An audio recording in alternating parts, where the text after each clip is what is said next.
All right, welcome back to the Beast Game Podcast, and today we're going to take a look at Anna. No, not Hannah, but it is Anna. The movie is written and directed by Luc Besson, Luc Besson has some good movies in his directing tree, and then also some bad movies. Luc Besson is really known for the French action movie. So Luc Besson is known for a lot of movies that are kind of similar, but La Femme Nikita, Leon the Professional, The Fifth Element. So did you ever wonder why Taken took place in France? That was Luc Besson.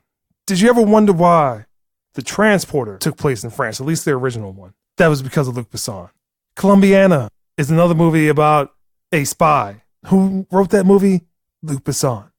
But why there was a movie that had John Travolta in it called From Paris with Love, that is Luc Besson. He wrote that movie. If there's a random action movie that takes place in France, Luc Besson has a hand in it. His directing tree also includes a lot of French directors. He does a lot of this. Had also done some of the author movies. If you're not familiar with those, there were 3 of those. Recent movies that I remember him doing was The Family that had Robert De Niro in it, which was terrible. He was a reformed mobster that went to France to kind of hide out. And then also Lucy that had ScarJo in it, which I remember liking that one.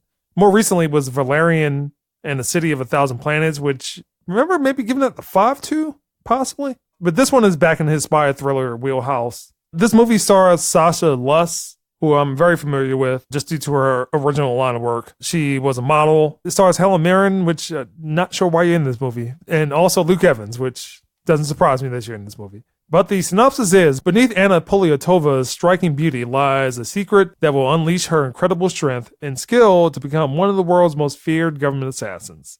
Starts off in a flashback.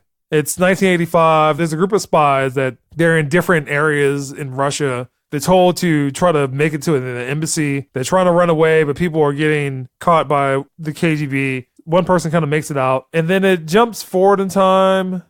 Sasha Luss' character, Anna, she's a shop owner. And there's this guy that is a part of the French fashion industry that sees her and says, I want to bring you to Paris so you can become a model. She accepts, and then she's taken to France, and then it goes into a flashback, which shows Anna being a prostitute, and then also possibly a bank robber, tries to be a robber. Flashes forward to her essentially being a deep cover operative for Russia, assigned to assassinate people while being a supermodel. This movie is very convoluted. It is a mishmash of ideas of Sasha Luss's, what she has been popular for more recently. I mean, she's been in Vogue and other large-scale magazines, but you have her being just a normal working person, prostitute, supermodel, and a spy. Within the first 20, 30 minutes of the movie, that it's like, okay, this is really weird. I will say that this is a pretty bad movie. So first of all, there's been some controversy surrounding this movie. It wasn't promoted very well,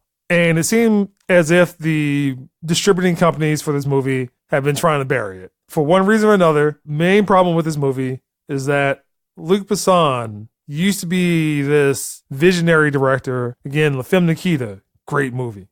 Leon the Professional, great movie. This is just, I don't know where you came up with this.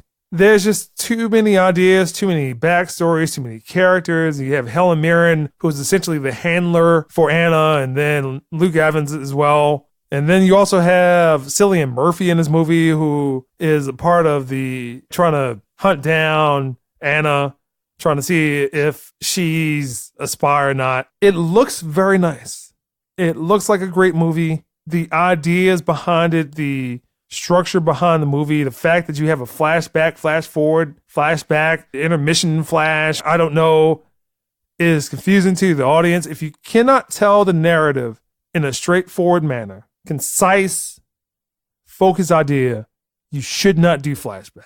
I will always dislike flashbacks unless they are done intelligently. Helen Mirren and Luke Evans muddling their way through, one, a Russian accent, and then two, just kind of bland dialogue. And then Anna and Luke Evans' character kind of have a relationship. And again, too many ideas, too many plot points to really focus on. I will say that I don't remember what I gave Red Sparrow, but I will say this movie is kind of marketed what marketing exists. Like if you look at the trailer, it looks like an action movie, and it really is not. It's more of a drama, thriller, and then you have little bits of action kind of sprinkled all around.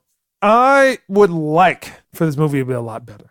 Luc Besson created this aura around French action directors. Well, you have like Pierre Morel, Christophe Gans, Louis Leterrier, Chris Nahan, Patrick Elstrin.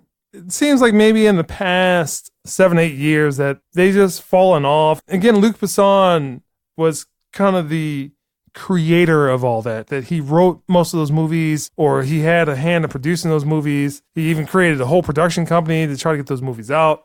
I don't know, Luc Besson. I really don't know why. Would really like for this movie to be a very concise movie. Just the mishmash of ideas, convolutedness of the character and plots and story.